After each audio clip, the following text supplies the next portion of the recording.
Our shelters are overcrowded, noisy, at times infested with bed bugs, and often consist of little more than a mat on a floor.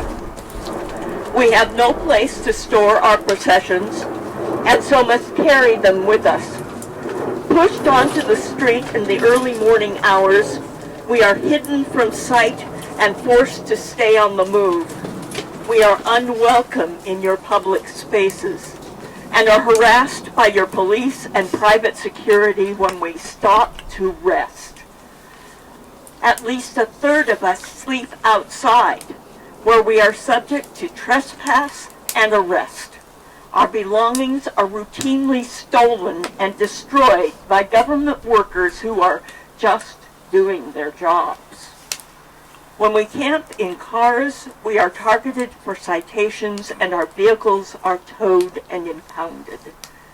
When we come together to form safe, dignified communities, we are threatened with arrest and our supporters are bullied with threats and fines.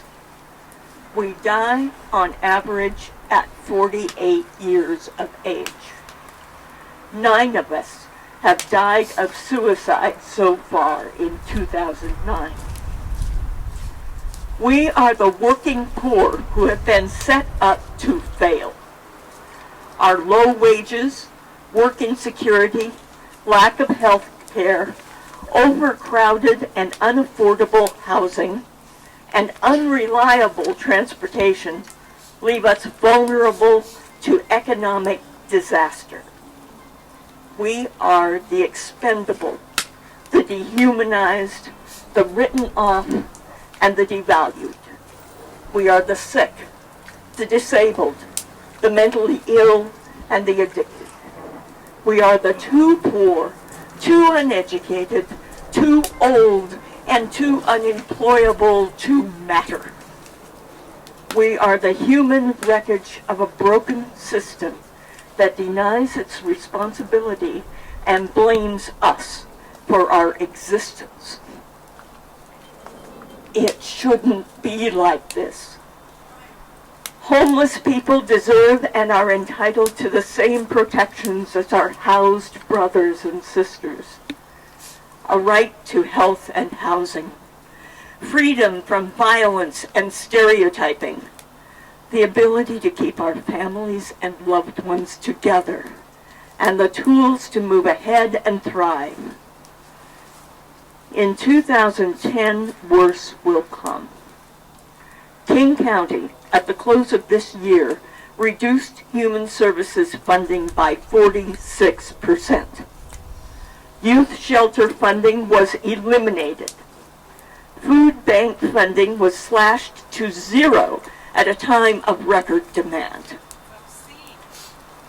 The state budget crisis promises disaster. General assistance for the unemployable, the State Housing Trust Fund, drug treatment funding, and basic health care are all to be eliminated. Our state of emergency must be recognized. The 10-year plan to end homelessness is a fraud. The true causes of homelessness, rent increases, gentrification, evictions, and the failure of the market to provide affordable housing aren't dealt with, measured, or touched. For every unit of affordable housing produced under the plan, 3 to 4 have been lost to market forces. Top leadership of the plan has tokenized the participation of homeless people and has fallen deaf to our pleas for safety, shelter, and community. The percentage of homeless people who are sheltered should be a plan benchmark. We can no longer wait for the expanded survival services we need today while our leaders promise housing in the future. Help us survive and solve homelessness. 1. Expand survival services. Since the 10-year plan began, homelessness has grown, while emergency shelter supply has held steady, and funding for day centers has declined. Stop pretending and meet the need with clean, simple, decent shelter. 2, support self-help homeless groups like SHARE.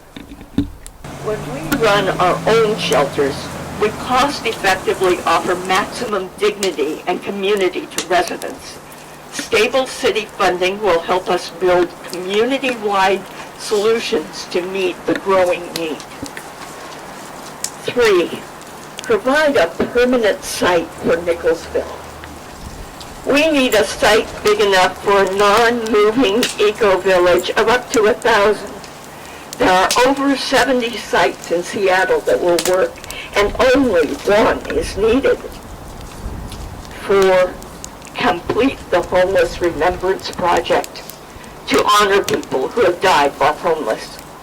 The Tree of Life in Victor Steinbreck Park and Leaves of Remembrance in sidewalks throughout the county will serve as reminders to us all that homeless lives have value. 5, stop the criminalization.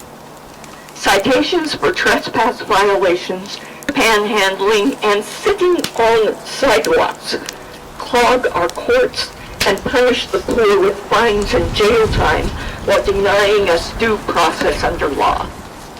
6, expand treatment. Drug and alcohol treatment services save lives and money. Punitive policies undermine public health goals and deepen the misery and isolation that often underlies addiction. 7, provide transportation. As downtown gentrification has pushed more services outside the free ride zone, access to bus transportation has become a barrier to overcoming homelessness. Homeless people should receive free bus passes. 8, support affordable housing. Strategies to cost-effectively increase supply must be prioritized over big-ticket infrastructure projects and sports arenas. Encourage market solutions that don't let excellent get in the way of good. We need housing now.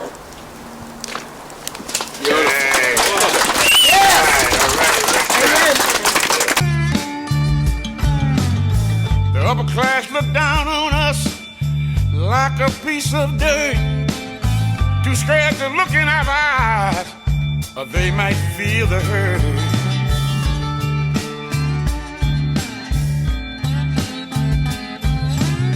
Blessed are the poor, oh how you love to preach it. But now the truth be told, I swear you don't believe it. There is no